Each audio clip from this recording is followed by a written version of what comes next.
감옥 생활 중에 익힌 화장법입니다. 이것을 유튜브에 올리는 분이 계세요. 구독자가 무려 40만 명입니다. 많은 소득을 올립니다. 크리스티나 랜들이라고 하는 분입니다. 강도짓을 했어요. 그래서 3년 동안 복역을 했습니다. 출소할 때 단돈 손에 쥔 돈은 30불밖에 없었습니다. 우리나라 돈으로 한 3만 5천 원 정도죠. 그래서 그 여자분들 쉼터에서 지내면서 알바를 했습니다.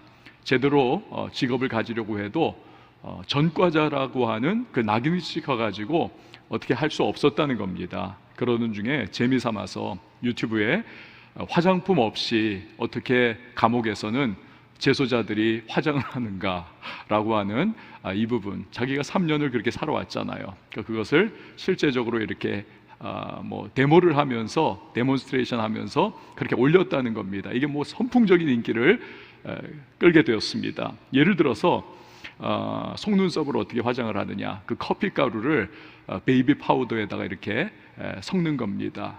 그리고 나서 갈색 그 파우더를 칫솔에 묻혀가지고 속눈썹 그 아이래쉬를 하는 겁니다.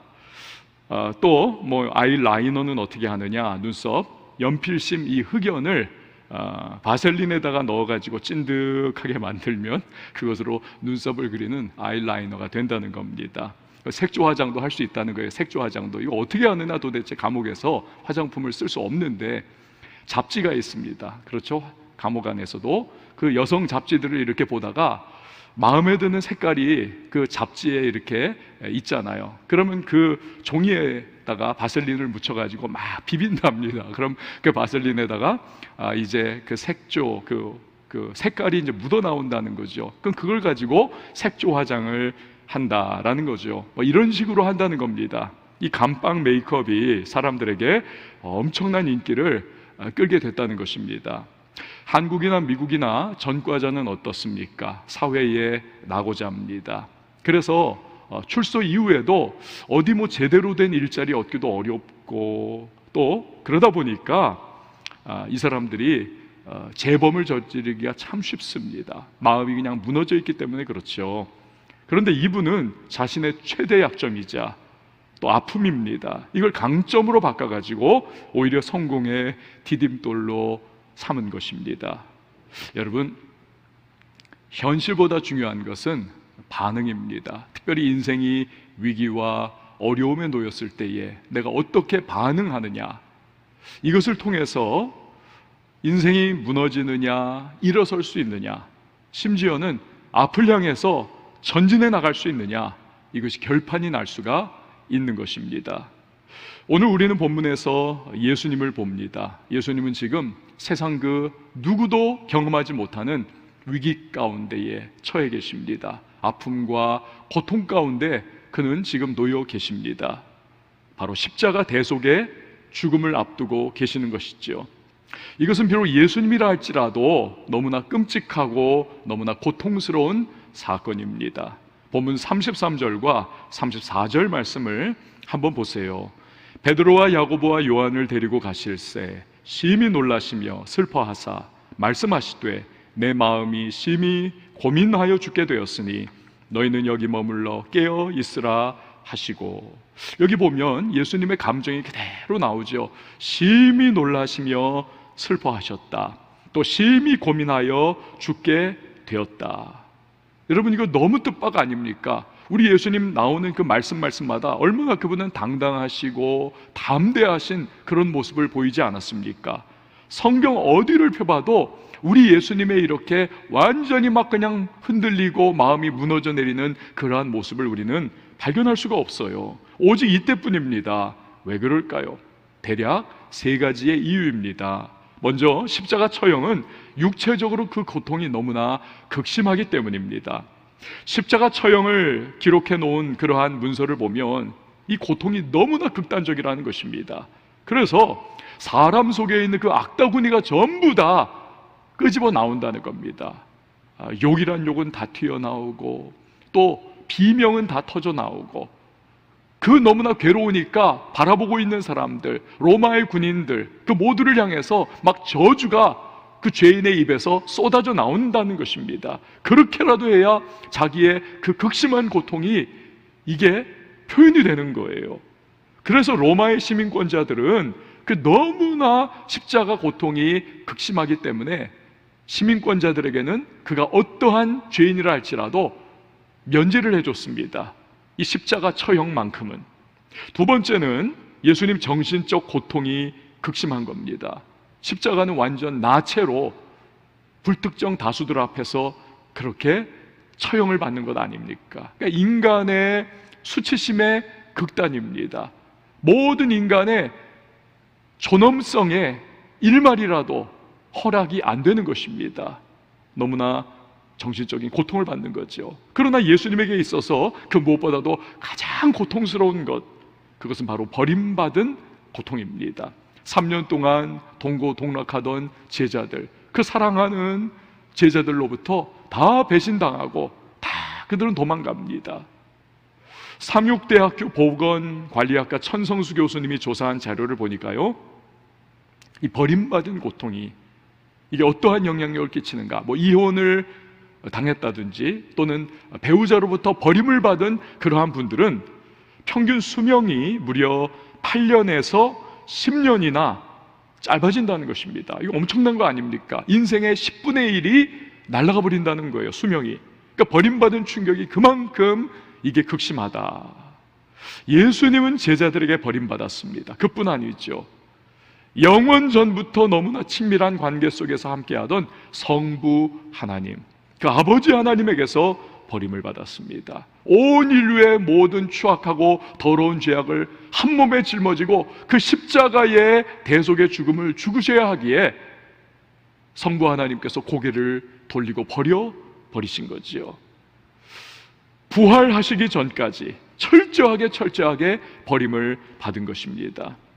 그래서 여러분, 마태복음 27장 46절에 보시면 제9시쯤에 예수께서 크게 소리질러 이르시되 엘리 엘리 라마 사박다니 하시니 이는 곧 나의 하나님 어찌하여 나를 버리셨나이까 하는 뜻이라. 아까 우리가 읽었던 36절에서도 나왔듯이 예수님은 평소에 성부 하나님을 향해서 아빠 아버지라고 그렇게 불렀습니다. 아빠 아버지. 이거 굉장히 개인적인 호칭입니다. 이 아람어인 아빠라고 하는 단어는 희한해요. 우리나라 말하고 똑같습니다. 아이가 아빠를 부를 때 아빠 하는 그 동일한 말입니다. 예수님은 평생 동안 하나님을 개인적으로 늘 부를 때마다 아빠 아버지, 정말 어린아이가 너무나 그 아빠의 품에 안겨서 사랑받고 사랑 나누는 것과 같이 그렇게 친밀한 하나님으로서 아버지를 대했습니다. 그런데요, 하나님이라고 부르는 때가 있었습니다. 바로 십자가에 못 박히셨을 때 나의 하나님 어찌하여 나를 버리셨나이까, 완전히 버림받은 것이지요. 예수님은 이런 이유들로 인해서 심히 놀라시고 슬퍼하셨습니다. 또 심히 고민하여 내가 죽게 됐다, 죽을 지경이다, 스스로 그렇게 표현을 하셨습니다. 설교 초두에서 말씀드렸듯 위기와 어려움에 직면하면 사람마다 반응이 다 다릅니다. 그렇다면 우리 예수님은 과연 어떤 반응을 보이셨습니까? 그는요, 기도하셨습니다. 32절 말씀을 보세요. 그들이 겟세마네라 하는 곳에 이르매 예수께서 제자들에게 이르시되 내가 기도할 동안에 너희는 여기 앉아 있으라 하시고, 이처럼 기도가 죽음보다 더 고통스럽고 더 괴로운 상황에 대한 예수님의 반응이었다는 것입니다. 그러면 예수님께 있어서 이 기도라고 하는 것은 과연 어떤 의미를 가지고 있었을까요?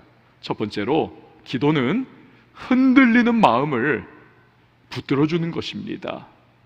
예수님은 기도처인 겟세마네 동산에 전체 제자들과 함께 올라가셨습니다.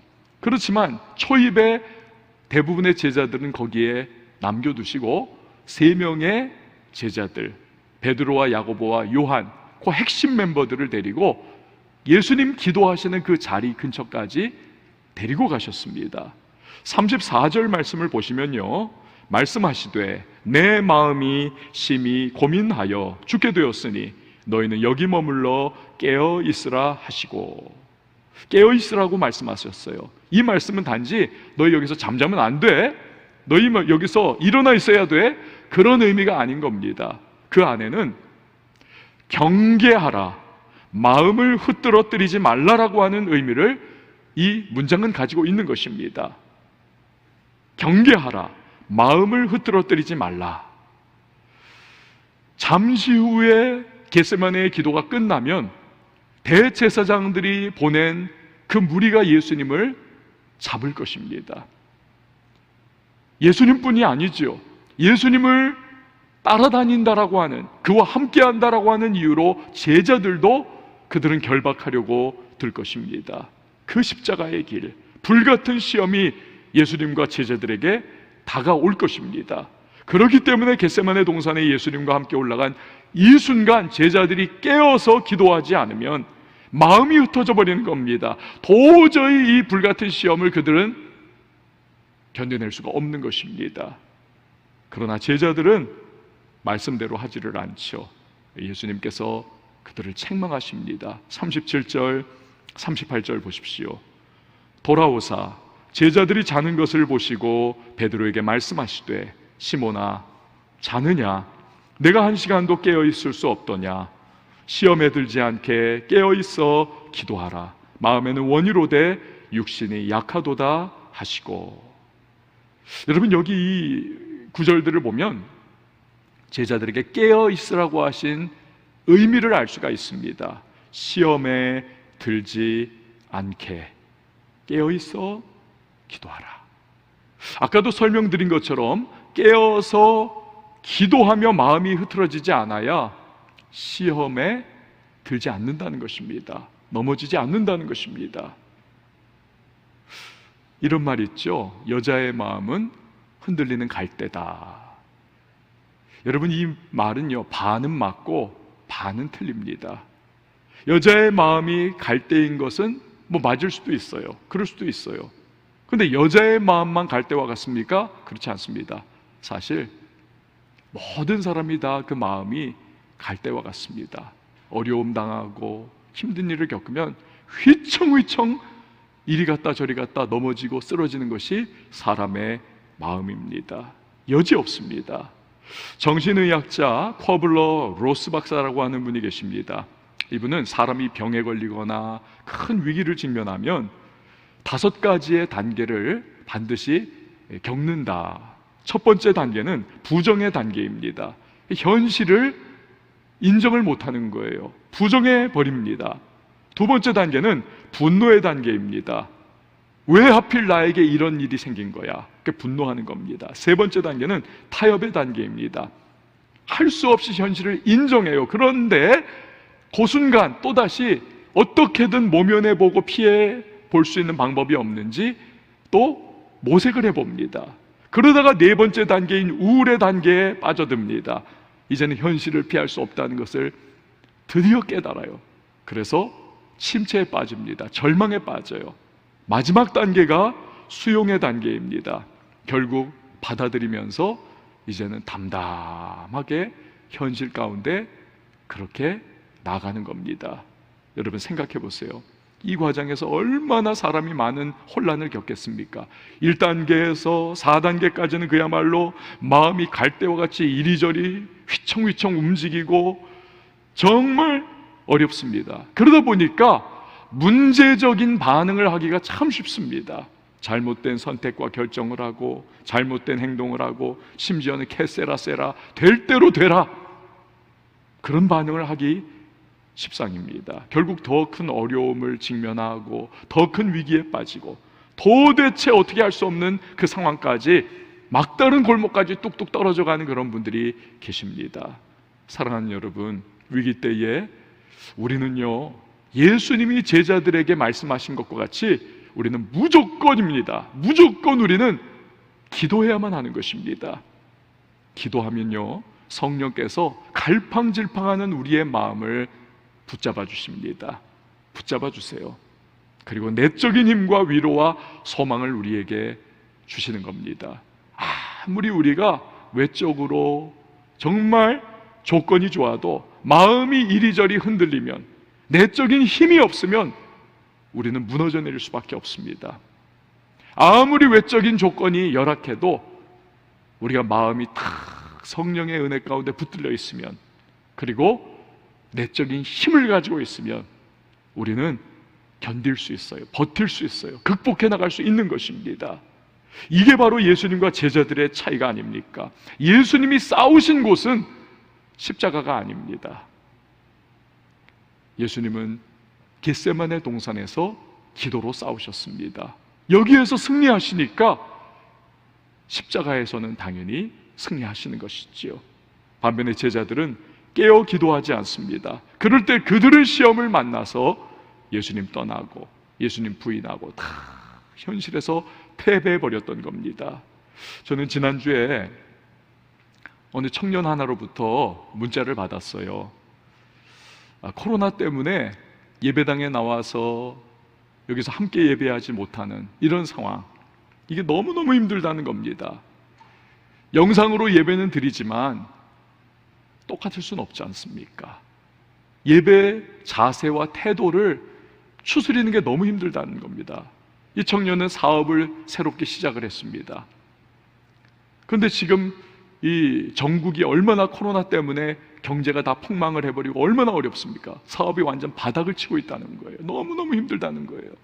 그래서 자기가 이렇게 막 사업에도 너무 힘들고 막 그냥 너무 막 그렇게 상황 속에서 지금 예배 시간이 딱 되면 그냥 이렇게 막 옷도 그냥 대충 입고 뭐 면도도 제대로 못할 거고 그냥 뭐 이러고 앉아가지고 소파에 앉아서 그 조그만 스마트폰으로 예배 드리다 보니까 예배가 예배 같지 않고 찬양이 찬양의 느낌도 없고 말씀도 하여튼 힘들고 예배 전체가 이게 어렵다는 겁니다. 그러니까 이 청년이 어떻게 자기 이 상황을 돌파하기 위해서 애를 쓰느냐, 자기가 그래서 주차장에 와서 차를 대고 우리 교회 주차장, 지하 주차장에서 예배를 드린다는 거예요. 여기 본당으로는 올라오지 못하지만 그러나 지하 주차장에 차를 대는 그 과정, 그러니까 예배 오기 위해서 면도를 하고 제대로 몸을 씻고 옷을 제대로 갖춰 입고 오면서 마음을 준비를 하고, 그래서 지하 주차장에 와가지고 그 차 대시보드 앞에 스마트폰을 놓고 거기서 유튜브로 예배를 드리는 것. 그러니까 집에서 그렇게 막 멍하니 있을 때하고 그래도 여기 와가지고 그 정성을 다해서 하는 거하고는 이건 하늘과 땅 차이인 것이지요. 최선을 다하려고 하는 그 마음으로 기도하면서 예배를 한다는 거예요. 저는 하나님께서 이 청년의 마음을 기쁘게 받아주시는 줄 저는 믿습니다. 환난과 어려움의 때에 간절히 깨어서 기도하는 그런 마음이면 반드시 흔들리는 마음 주님이 붙잡아 주실 것이고, 삶의 문제와 어려움도 돌파할 수 있도록 주께서 능력을 베풀어 주실 것입니다. 사랑하는 여러분, 기도는요 흔들리는 우리의 마음을 붙잡아 줍니다. 그 은혜를 누리는 저와 여러분이 될 수 있기를 바랍니다. 두 번째로, 기도는 하나님의 뜻이 이루어지는 과정입니다. 미국의 버클리 대학의 수학과 교수님 이야기예요. 자기 대학교 4학년 때 그런 일이 있었다는 겁니다. 전공이 수학과니까 얼마나 중요합니까? 그 수학 시험을 이제 치르는 날인데 전날 뭐 밤을 샜는지 어땠는지 그만 지각을 했다는 거예요. 헐레벌떡 들어가니까 책상에 이렇게 문제지는 딱 놓여 있는데 칠판에 교수님이 쓰신 2개의 문제가 더 있더라는 거예요. 하여튼 그 시간이 막 그냥 촉박하니까 막 그 문제지의 답은 다 써가지고 다 풀었답니다. 그런데 칠판에 써 있는 가 외의 2개의 문제를 보니까 이건 도저히 풀 수 없다는 거예요. 시간이 언제 딱 종이 다 쳐버렸습니다. 너무 안타까워가지고 교수님한테 시험 끝난 다음에, 교수님 제가 이래저래 늦어가지고 저 시험을 나머지 2개를 못했는데 제가 집에 가가지고 저거를 풀어오면 안 되겠습니까? 제가 정직하게 하겠습니다. 오픈북 안 하겠습니다. 허락을 받았대요. 3일을 주셨답니다. 3일 동안 저 굉장히 어려운 거야 하면서 풀어오랍니다. 3일 밤낮을 끙끙 댔는데 하나는 겨우 풀었답니다. 어떻게 하나는 도저히 풀 수 없더라는 겁니다. 그래서 할 수 없이 안타까운 마음 가지고 교수님 찾아가서 교수님, 제가 3일 동안 하나는 풀었는데 나머지 하나는 도저히 못 풀겠습니다. 이 교수님이 빙글에 미소를 지면서 말씀을 하시더라는 겁니다. 자네 말이야, 그 문제는 아인슈타인도 풀지 못한 두 문제야. 내가 우리 시험 보는 학생들한테 이런 문제도 있다는 것을 알려주기 위해서 칠판에 적어놨던 거야. 여러분, 무슨 의미를 갖고 있습니까? 이미 교수님으로부터 저거는 아인슈타인도 풀지 못한 거라고 하는 그 이야기를 들은 학생들, 엄두를 아예 안 낸 거죠. 잠재력이 다 축소가 돼버린 겁니다. 그러나 그걸 듣지 못한 이 학생은 풀려버린 거예요. 그 잠재력이 발휘가 막 되면서 어찌하든지 이걸 풀어보려고 하는 몸부림 속에서 그래도 하나를 푼 거예요. 이 친구가 나중에 버클리 대학의 수학과 교수가 되는 영광스러운 그러한 위치가 되는 것이죠. 여러분, 우리의 시선과 이해와 관점은 여러 영향을 받아가지고 참 좁아져 있습니다. 그리고 또 왜곡되어 있는 부분이 많이 있습니다. 그렇기 때문에 우리는 모든 것을 통찰하시고 모든 전체를 한눈으로 꿰뚫어 보시는 하나님, 그분의 뜻대로 인도함 받는 것이 최선의 삶을 살아가는 비결인 것입니다. 어떻게 그렇게 할 수가 있나요? 다른 방법 없습니다. 기도하는 겁니다. 예수님이 가르쳐 주신 대표적인 기도가 뭡니까? 주기도문이죠. 그 주기도문에 보면 주님께서 하나님의 뜻이 하늘에서 이루어진 것과 같이 땅에서도 이루어지도록 기도하라고 말씀을 하십니다. 여러분, 그것입니다. 하나님의 뜻이 내 삶에 이루어지기를 기도하면 성령께서 하나님의 뜻을 기도 가운데 비추어 주십니다. 그래서 내 뜻을, 나의 좁고 나의 왜곡되어 있고 나의 정말 단면만 바라보는 그 뜻과 시각을 하나님의 뜻과 하나님의 시각에 맞출 수가 있습니다. 그리고 하나님의 뜻과 인도하심 가운데 기도 속에서 내 삶이 이끌림 받을 수가 있는 것이죠. 예수님 보세요. 육신 입고 계시기 때문에 십자가의 고난, 예수님께 그 고난은 너무나 피하고 싶은 겁니다. 견딜 수 없는 고통이에요. 35절 36절을 보면 예수님의 마음이 얼마나 그때 괴로웠는지를 우리가 알 수 있습니다. 조금 나아가사 땅에 엎드려 될 수 있는 대로 이때가 자기에게서 지나가기를 구하여 이르시되, 아빠, 아버지여, 아버지께는 모든 것이 가능하오니 이 잔을 내게서 옮기시옵소서. 그러나 나의 원대로 마시옵고 아버지의 원대로 하옵소서 하시고. 유대인들은 세 가지의 기도법이 있습니다. 하나는 서서 기도하는 겁니다. 평상시 그렇게 기도해요. 그런데 좀 더 마음이 가난해지면 무릎을 꿇고 기도합니다. 그러다가 정말 마음이 하나님 앞에서 너무너무 간절하고 너무나 자기 자신을 하나님 앞에 나는 비천한 존재며 하나님의 은혜밖에 나는 없다라고 하는 그러한 너무 낮아질 대로 낮아진 마음, 그 순간에는 땅에 엎드려서 기도를 하는 겁니다. 여러분, 우리 예수님이 바로 지금 그 모습이죠. 십자가를 앞에 둔 주님의 마음이 너무너무 힘든 겁니다. 그래서 땅에 엎드려 기도합니다. 만약에 십자가 대신에 다른 방법으로 죄인을 구원해낼 수 있는 그런 방법이 있다면 그 방법, 그것 좀 하면 안 되겠냐는 겁니다. 그러나 여기서 기도의 능력이 나타나죠. 그러나 나의 원대로 마시옵고 아버지의 원대로 하옵소서. 기도 가운데 내 뜻을 꺾고 하나님의 뜻을 순복하는 예수님의 모습, 이로써 주기도문에서 가르치신 것을 실제 예수님은 그 상황 속에서 이루어내시는 겁니다. 여러분, 우리에게 있는 고난과 어려움의 때에 우리는 내 방법과 내 뜻과 내 판단으로 급하게 대처하려고 그렇게 몸부림칩니다. 그게 우리의 유혹이에요. 그 결과는 뭡니까? 복병처럼 숨어있던 또 다른 문제, 더 심각한 문제가 우리 앞에 나타납니다.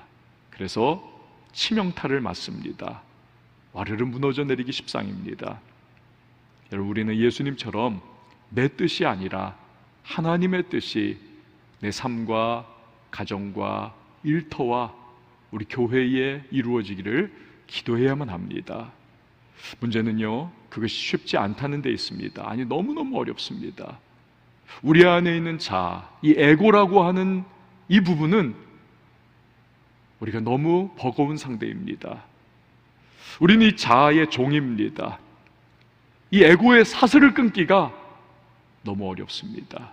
그래서 몸부림쳐야만 합니다. 예수님의 겟세마네 기도가 바로 그것입니다.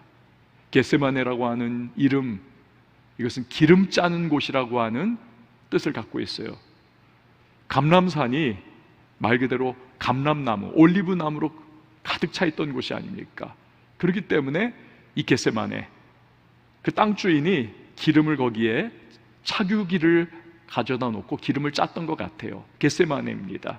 기름 짜는 곳. 그런데 그 이름처럼 예수님은 진액을 짜내면서 자기의 에고를 꺾고 결국 하나님의 뜻에 순종하는 것입니다. 반면에 제자들은 피곤에 굴복해서 기도하지 않습니다. 40절 말씀을 보세요. 다시 오사 보신즉 그들이 자니 이는 그들의 눈이 심히 피곤함이라. 그들이 예수께 무엇으로 대답할 줄을 알지 못하더라. 기도하지 않았어요. 여러분, 기도하신 예수님, 기도하지 않은 제자들, 그 결과는 아주 극명한 차이를 보입니다. 41절 42절을 보세요. 세 번째 오사 그들에게 이르시되 이제는 자고 쉬라.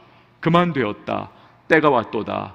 보라, 인자가 죄인의 손에 팔리느니라. 일어나라, 함께 가자. 보라, 나를 파는 자가 가까이 왔느니라. 기도를 통해서 에고를 꺾고 하나님의 뜻을 붙드신 예수님, 다가오는 모든 상황을 담대하게 예수님께서는 돌파하면서 사명의 길로 나가 계시는 겁니다. 그래서 십자가를 통해서 우리의 구원의 문을 활짝 예수님께서는 열어버리신 것이지요. 실로 예수님은 공생의 시작을 40일 금식 기도로 시작하셨고 공생의 마지막을 역시 기도로 마무리를 하신 겁니다. 제자들은 어떻습니까? 기도가 없으니까 현실 돌파도 없습니다. 그들은 결국 두려움과 위기에 그들은 항복해버리고 예수님을 배신하고 다 도망쳐버리지요. 이 마가복음입니다. 우리가 지금 다루고 있는 본문이, 이 마가복음의 수신인은 로마 제국에 흩어져 있던 크리스천들입니다. 그들은 환난과 순교의 위협 앞에 놓여 있습니다. 인생이 힘겨워요. 왕따를 당하기도 합니다. 경제활동에 많은 제약을 받습니다. 그래서 믿음이 흔들거리고 있습니다.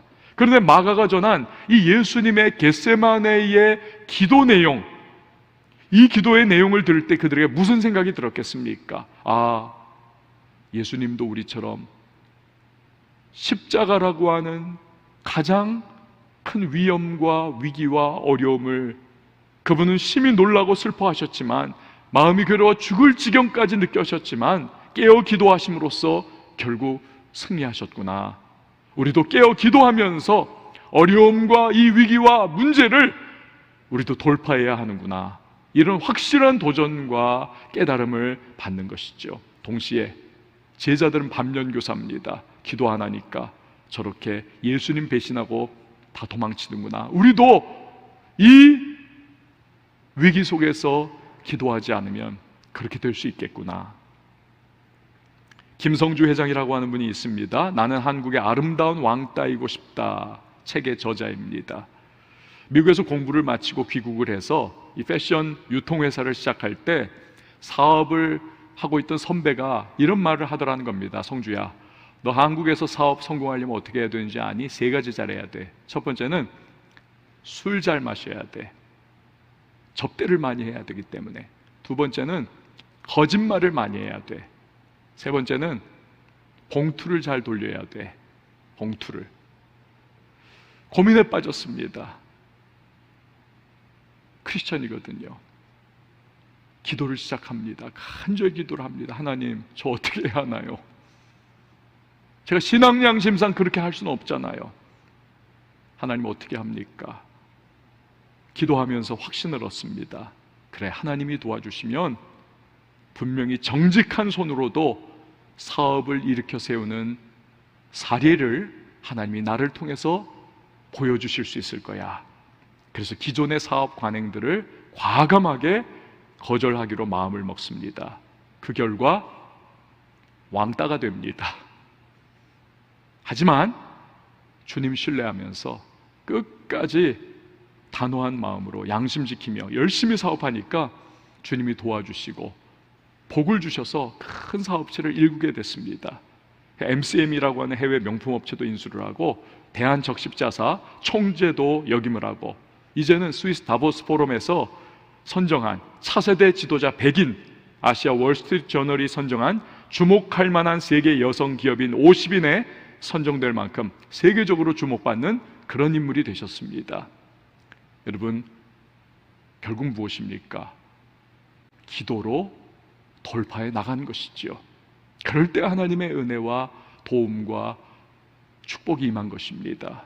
사랑하는 성도 여러분, 우리 인생길에 수많은 위기와 어려움과 난관이 있습니다. 하지만 십자가를 앞에 두신 예수님께서 우리에게 오늘 그 해답을 보여주셨습니다. 어떻게 돌파해 나갈 수 있는지를 우리에게 보여주셨습니다. 기도하는 것입니다. 기도하는 거예요. 기도가 무엇이기에? 기도는 흔들리는 우리의 마음을 붙들어주는 겁니다. 기도는 하나님의 뜻이 내 삶에 이루어지는 과정인 것입니다. 기도입니다. 사랑하는 여러분, 예수님처럼 인생의 문제들을 기도로 돌파하십시오. 인생의 어려움들을 기도로 뚫고 나가십시오. 기도 가운데 주님이 그 은혜를 베풀어 주실 것입니다. 우리 시간에 함께 찬양하시면서 우리 함께 기도하는 시간 갖도록 하겠습니다.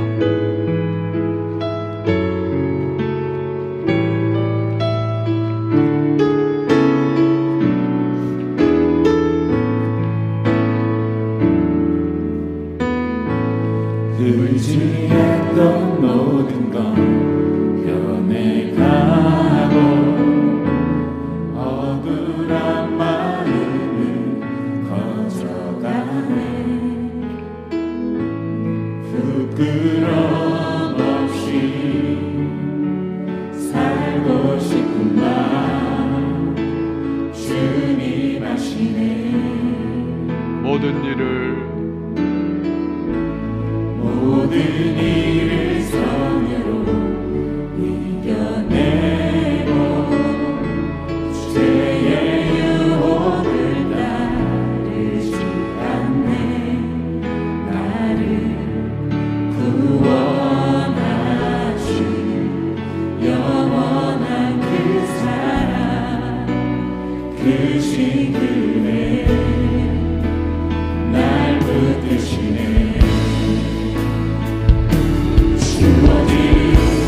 내 삶이 작게만 보여도 선하신 주 나를 이끄신 분의 정신을 보시는 주님만 따르네.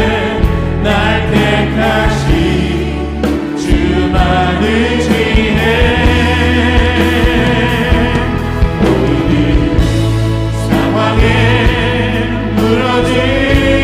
무너질지라도 예수는 여기 나를 붙드네. 보이지 않아도 주님만 따르네. 내 평생 주님을 노래하리라. 우리 다시 한번 찬양하십시다. 의지했던 모든 것,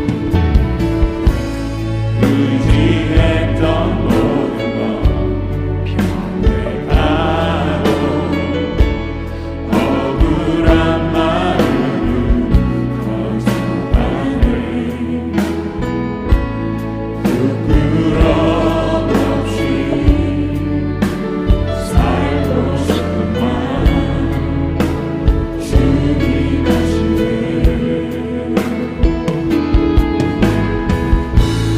모든 일을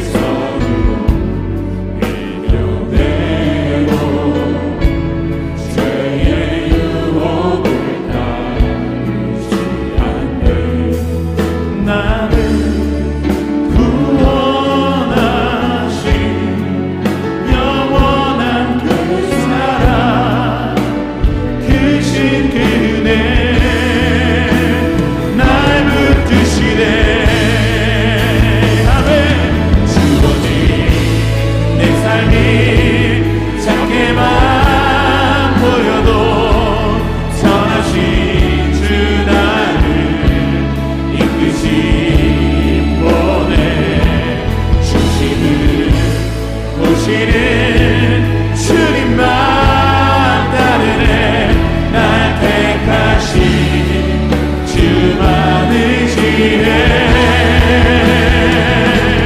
보이는 상황에 무너질지라도 예수 능력이 나를 붙드네 보이는 하나도 주님만 따르네 내 평생 다시 한 번 더 찬양합니다. 주어진 내 삶이 작게만 보여도 주어진 내 삶이 작게만 보여도 선하신 주 나를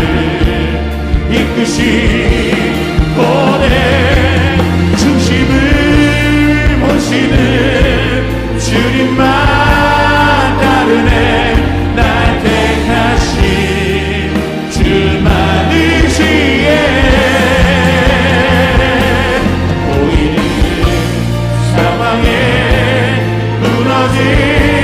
무너질지라도 예수 능력이 나를 붙드네 보이지 않아도 주님만 따르네 내 평생 주님을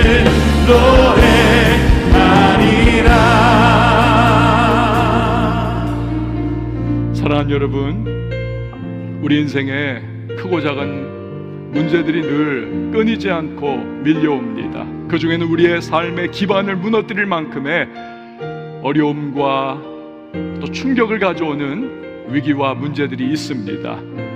하지만 예수 그리스도 그 십자가를 앞에 두고 기도하신 주님의 모습 속에 우리는 해답을 발견합니다. 난관을 돌파할 수 있는 능력의 비결을 발견합니다. 기도할 때에 우리의 흔들리는 마음을 성령께서 붙잡아 주실 겁니다. 기도할 때에 내가 가지고 있는 짧은 소견으로 판단하고 바라보고 생각하는 그 모든 진단들, 나의 모습들, 하나님의 뜻으로 성령께서 변화시켜 주시면서 진정한 해답이 무엇인지, 진정 돌파할 수 있는 길이 무엇이고 능력이 무엇인지를 우리에게 가르쳐 주실 것입니다. 주여, 내 인생 가운데 기도가 끊이지 않게 하시고 예수 그리스도의 그 모습을 따라 나도 그렇게 하나님의 뜻을 붙잡고 기도 가운데 날마다 나아가 크고 작은 위기와 어려움들 속에 오히려 간증의 제목이 생겨나게 하시고 기도의 용사로서 하나님의 손에 붙들려 쓰임받는 주님의 백성 될 수 있도록 도와달라고. 또 우리 앞에 있는 한 주간이 있지 않습니까? 주님, 이 한 주간 동안에 어떠한 상황이 내게 다가와도 기도로 돌파해 나갈 수 있도록 은혜 베푸시고 성령이여 나를 주관하시고 내 마음을 강하고 담대케 하여 달라고. 이 시간 우리 말씀 기억하며 잠시 동안 주님의 이름 한번 외치고 기도하도록 하겠습니다. 주여, 하나님 아버지 감사합니다. 전능한 주 하나님 아버지, 오늘도 우리를 하나님의 말씀 앞에 귀 기울이게 하시고 그 말씀 통하여서 기도하는 하나님의 사람들 곳에 우리 다시 한번 말씀 받게 하시니 감사합니다. 마음이 흔들리고 그 어려움 가운데에 우리를 미쳐버리고 그 순간 하나님 고백합니다. 하나님, 주님 앞에 예수 그리스도의 그 모습, 십자가 앞에 두고 기도하시는 그 모습에 기도하게 하시고 그 가운데 성령의 위로와 능력과 은혜를 힘입어 다시 한번 담대케 하옵소서. 내가 가지고 있는 작은 소견과 나의 기능과 생각과 세상 방법으로 내 삶의 문제들을 돌파해 나가려 하다 범죄, 병과 위기와 변수를 직면하여 쓰러져 온전히 하나님 공개하는 것이 아니라 하나님 영원하신 하나님의 공판력과 하나님의 뜻을 붙잡고 나의 생각과 나의 모든 마음을 대체하며 하나님의 인도하신 가운데 나갈 수 있도록 도와주옵소서. 예수님께서 그렇게 자아를 갖고 하나님 앞에 서가며 나갈 때 주여 무엇을 몰라온 능력으로 온전한 승리를 주셨듯이 우리도 하나님 아버지께서 반드시 하나님의 능력으로 그 뜻을 따라 우리가 행할 때 온전한 회복과 능력과 치유를 주셨습니다. 기도자들에게 하시고 끊임없이 주님 앞에 간구하고 기도하며 삶의 문제를 해결나갈 수 있는 도와주시옵소서. 이 한 주간 동안에도 여러 가지 상황과 현실 속에서 우리를 주님 앞에 기도하고 간구하며 하나님의 은혜의 평강과 덕의 주만을 경험하게 하시고 믿음으로 반응해 나갈 수 있는 주님의 사랑을 배워줄 수 있도록 보여주시옵소서. 기도를 쉬지 않게 하시고 기도의 무릎을 뒷박대에 걷으며 주님 돌파해 나갈 수 있는 주님의 백성 기도의 용사가 될 수 있도록 그래요 우리와